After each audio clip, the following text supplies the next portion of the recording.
आप लोगों ने दर्शन किया है वृंदावन की एक दिव्यतम विभूति श्री चैतन्य कुटी वाले बड़े महाराज श्री संपन्न गोलोकवासी पूज्यपाद बाबा श्री नवल किशोर दास जी महाराज उच्च कोटि के महात्मा थे। दास ने तो खूब दर्शन किया और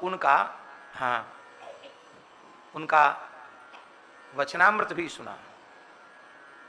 एक रोया भी तुम्हारा है, एक बाल के भी मालिक हो तो कह देना खबरदार, पकना मत, झड़ना मत। एक बाल के मालिक नहीं हो, अहंकार लाद रखा है, ये हमारा ये हमारा ये हमारा, कुछ नहीं, तुम केवल श्री कृष्ण के हो, केवल श्री कृष्ण तुम्हारे, ऐसा जोर दे के कहते। बहुत अच्छे महात्मा, निरंतर स्मरण और निरंतर श्रवण में लगे रहते।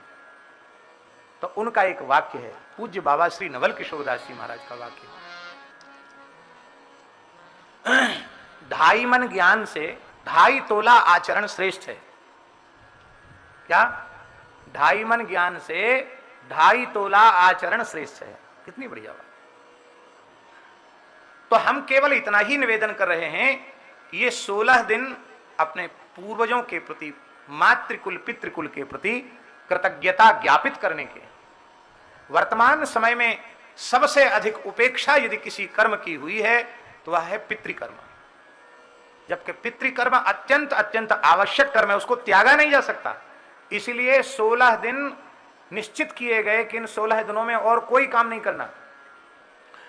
यज्ञ, प्रतिष्ठा, गृह प्रवेश, विवाह आदि सब वर्जित हैं। क्यों वर्जित हैं? बोले और इसलिए ऐसा निश्चित कर दिया कि 16 दिनों में और कोई काम न करे। आप लोग कहेंगे कि आप स्वयं कहते हो और कोई काम ना करें और खुद ही कथा बांच रहे हो, तो केवल श्राद्ध तर्पण की ही बात करनी चाहिए, वही करना चाहिए। आप कथा कैसे बांच रहे हो यह आप कह सकते हैं। तो इस संबंध में दास का अत्यंत विनम्रतापूर्ण निवेदन है, इस श्राद्ध पक्ष में अपने पितृगणों के निमित्त यदि श्रीमद् भागवत का श्रवण कोई श्रद्धा पूर्वक करता है तो वह भी पितृकर्म हो जाता है और पितरों को अत्यंत संतुष्ट करने वाला होता है। क्योंकि इन 16 तिथियों में पितरों की इस मृत्युलोक से सन्निधि बनी रहती है। इसलिए इन तिथियों में जो भी पवित्र ये तर्पण नित्य अवश्य करना चाहिए, तिथि पर श्राद्ध भी करना चाहिए, उसका त्याग किए बिना श्रीमद् भागवत की मंगलमयी कथा का श्रवण करना चाहिए। क्योंकि पितृणाम मोक्ष सूचका, पितरों के मोक्ष सूचक जो मास हैं उनमें ये महीना है, आश्विन का मास भी है। बड़े भाग्यशाली हैं वे लोग जो इस पवित्र पक्ष में, पितृपक्ष में, पितृकाल सविधि श्रीमद् भागवत का श्रवण करते हैं और अपने पूर्वजों को उसका पुण्य अर्पित करते हैं। निश्चित ही उनके पूर्वज नित्य गोलोक में भगवान श्री कृष्ण की नित्य सन्निधि प्राप्त करते हैं, इसमें कोई संदेह नहीं है।